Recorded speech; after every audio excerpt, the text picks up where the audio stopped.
Hello all and welcome to the review. చాలా సార్లు మనం కోర్ట్ రూమ్ డ్రామాస్ చూస్తూ ఉంటాం ఆర్ మూవీస్ లో ఒక కొత్త సెక్షన్ యూజ్ చేయడం చూస్తూ ఉంటాం. అవి విన్నప్పుడు చాలా ఇంట్రెస్టింగ్ అనిపిస్తుంది. ఎందుకు మనకి స్కూల్స్ అండ్ కాలేజెస్ లో ఇలాంటి సెక్షన్స్ గురించి ఒక అవేర్నెస్ ఇవ్వరు అని ఫీల్ అవుతాం కదా. రీసెంట్ కోర్ట్ మూవీలో ప్రియదర్శి గారు కూడా అదే చెప్తారు. ఎవరి కోసం మీరు ఈ చట్టాలు సెక్షన్లు చేస్తారో వాళ్ళకే అవి తెలియకపోతే ఎలా సార్ అని చెప్పి. నిజమే కదా. అందుకనే ఈ వీడియో మనందరికి ఖచ్చితంగా తెలియాల్సిన కొన్ని సెక్షన్లు రైట్స్ ని బేస్ చేసుకొని చాలా మూవీస్ వచ్చాయి. అందులో ఒక 10 మూవీస్ మీకు ఇప్పుడు చెప్పబోతున్నాను. నెంబర్ 1 ఇన్ ద లిస్ట్ నాంది మూవీ సెక్షన్ 211 211. అల్లరి నరేష్ గారు రూట్ మార్చి యాక్ట్ చేసిన ఈ serious court room drama IPC section 211 ని అడ్రస్ చేస్తుంది. ఈ సినిమా స్టార్టింగ్ లో కొన్ని స్టాటిస్టిక్స్ చెప్తారు. ఇండియాలో 2015 వరకు 2015వ సంవత్సరం వరకు జైల్లో ఉన్న ప్రిజనర్స్ లో ఖైదీలలో 68% మంది అండర్ ట్రయల్ లో ఉన్నవారే అంట. అంటే మోర్ దాన్ 2.5 lakhs ప్రిజనర్స్, 2.5 లక్షలకి పైగా ఉన్న ఖైదీలు కోర్టులో ఇంకా ఎలాంటి తీర్పు రాకుండానే శిక్ష అనుభవిస్తున్నారు. వీళ్ళలో ఎంతమంది ఇన్నోసెంట్ పీపుల్ ఉండి ఉంటారో మీరే ఆలోచించండి. సెక్షన్ 211 అంటే చాలా మంది ఒక తప్పుడు కేసులో జైలుకి వెళ్లి కొన్ని ఇయర్స్ ఆ జైలు శిక్ష అనుభవించి నిర్దోషులుగా బయటకు వచ్చేస్తారు. కానీ వాళ్ళ మీద తప్పుడు అభియోగాలు మోపి జైలుకి వెళ్లేలా చేసిన వాళ్ళ మీద లీగల్ గా యాక్షన్ తీసుకోవడానికి ఉన్నదే ఈ సెక్షన్ 211. ఈ మూవీలో హీరో నరేష్ గారు ఆ పోలీస్ ఆఫీసర్ పై వేసే కేసు ఇదే. ఈ సినిమా చూసేంత వరకు నాకు కూడా ఇలాంటి ఒక సెక్షన్ ఉందనే విషయం కూడా తెలియదు. అండ్ మూవీలో జైలు లోపల జరిగే ప్రొసీడింగ్స్ అన్ని చాలా రియలిస్టిక్ గా చూపించారు. చూస్తే నరేష్ గారి డేరింగ్ స్టెప్ కి హ్యాట్స్ ఆఫ్ చెప్పేస్తారు మీరంతా. చాలా మంచి పర్ఫార్మెన్స్ ఇచ్చారు ఆయన. అండ్ మూవీలో డిఫెన్స్ లాయర్ గా వరలక్ష్మి శరత్ కుమార్ గారి సీన్స్ చాలా బాగుంటాయి. ఇంకా ఈ మూవీని చూడని వాళ్ళు ఎవరైనా ఉంటే ఖచ్చితంగా చూడండి. మనకి తెలియాల్సిన సెక్షన్స్ ని బేస్ చేసుకుని తీసిన సినిమా ఇది, అసలు మిస్ కాకండి. Moving on to the next one, court movie POCSO act. Recent గా రిలీజ్ అయిన పవర్ఫుల్ కోర్ట్ రూమ్ డ్రామా ఇది. ఈ మూవీ పాక్సో యాక్ట్ లో ఉండే కాంప్లెక్సిటీస్ ని అడ్రస్ చేస్తుంది. పాక్సో యాక్ట్ చిన్న పిల్లలపై జరిగే లైంగిక వేధింపుల్ని అడ్డుకోవడం కోసం ఈ చట్టాన్ని తీసుకొచ్చారు. ఈ మూవీ విషయానికి వస్తే ఒక 19 ఏళ్ల అబ్బాయి మైనర్ అయిన 17 ఏళ్ల అమ్మాయితో రిలేషన్షిప్ లోకి వెళ్ళాక వాడి లైఫ్ ఎలా మారిపోయింది అనేది కథ. ఇంతకు ముందు కూడా మనలో చాలా మందికి పాక్సో యాక్ట్ గురించి తెలుసు, కానీ అందులో ఉన్న సివియారిటీ ఈ సినిమాతో ఇంకా బాగా అర్థమైంది జనాలకి. ఐ థింక్ ఈ సినిమా చూసిన తర్వాత చాలా మందిలో, ఎస్పెషల్లీ కాలేజ్ కి వెళ్లే స్టూడెంట్స్ లో ఒక అవేర్నెస్ అయితే ఖచ్చితంగా వచ్చి ఉంటుంది. అండ్ సినిమాలో కూడా ఈ పాక్సో యాక్ట్ రిలేటెడ్ గా చాలా క్రిటికల్ క్వశ్చన్స్ రైజ్ చేస్తారు. ఈ యాక్ట్ పెట్టడం మాత్రమే కాదు, దాని అవేర్నెస్ పెంచడం కూడా ఎంత ఇంపార్టెంట్ అనేది మూవీలో చెప్తారు. Telugu cinema court room dramas లో బెస్ట్ థియేట్రికల్ ఎక్స్పీరియన్స్ ఇచ్చిన మూవీ ఇది. లాస్ట్ వరకు చాలా ఎంగేజింగ్ గా and at the same time emotional గా కూడా ఉంటుంది. ఇంకా ఎవరైనా చూడని వాళ్ళు ఉంటే అసలు మిస్ కాకండి. Moving on to next one, Abhilasha section 302.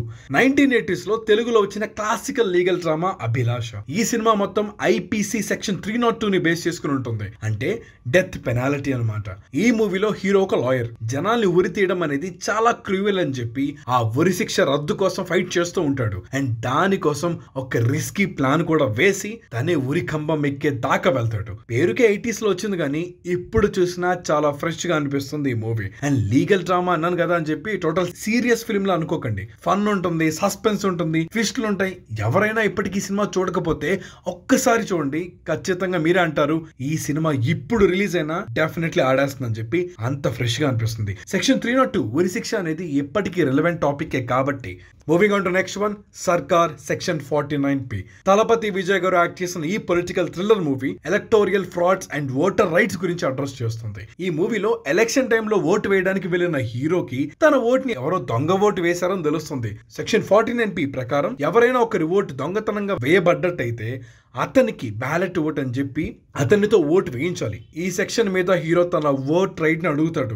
So ఈ మూవీలో ఇలా ఫేక్ ఓట్స్ గురించి, ఓటర్స్ మ్యానిపులేషన్ గురించి చాలానే అడ్రస్ చేస్తారు. ఈ సెక్షన్స్ తో, ఈ హడావిడితో ఫస్ట్ హాఫ్ అంతా చాలా ఇంట్రెస్టింగ్ గా ఉంటుంది. బట్ సెకండ్ హాఫ్ విషయానికి వచ్చేసరికి కమర్షియల్ లైన్ లో వెళ్ళిపోతుంది సినిమా అంతా. అది వేరే విషయం అనుకోండి. ఈ సినిమా చూసిన ఎవరికైనా 2 సెక్షన్స్ గురించి తెలుస్తుంది. ఒకటి సెక్షన్ 49P, అదే ఇంతవరకు మనం మాట్లాడుకున్నాం కదా అదే.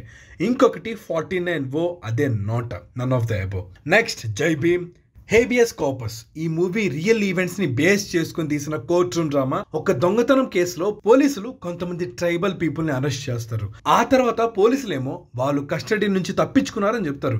ఆ ట్రైబల్ మనుషుల్లో ఒకరి భార్య అడ్వకేట్ చంద్రు దగ్గరకు వచ్చి విషయం చెప్తే ఆయన హేబియస్ కార్పస్ పిటిషన్ ఫైల్ చేస్తాడు. హేబియస్ కార్పస్ అంటే ఎవరైనా ఒక వ్యక్తిని అరెస్ట్ చేస్తే వాళ్ళని 24 గంటల లోపల కోర్టులో ప్రెజెంట్ చేయాలి. అలా ప్రెజెంట్ చేయకపోతే ఈ హేబియస్ కార్పస్ కింద పిటిషన్ వేస్తే కోర్టు తమ ముందు ప్రొడ్యూస్ చేయాలి అని ఆదేశిస్తుంది.